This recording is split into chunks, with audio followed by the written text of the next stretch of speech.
அறிந்தவன் அறிய நெஞ்சில் ஒரு துளி வஞ்சம் இல்லை.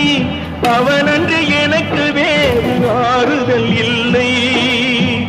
மனிதனம்மா மயங்குகிறேன், தவறுக்கு துணிந்த மனிதன் அழுவதில்லையே.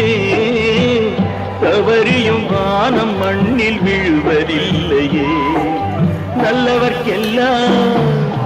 நல்லவர்க்கெல்லாம் சாட்சிகள் ரெண்டு, ஒன்று மனசாட்சி, ஒன்று தெய்வத்தின் சாட்சியம்மா. நம்பிக்கை வைத்து கல்லையும் பார்த்தால் தெய்வத்தின் காட்சியம்மா. அதுதான் உள்ளத்தின் காட்சியம்மா, அதுதான் உண்மைக்கு சாட்சியம்மா.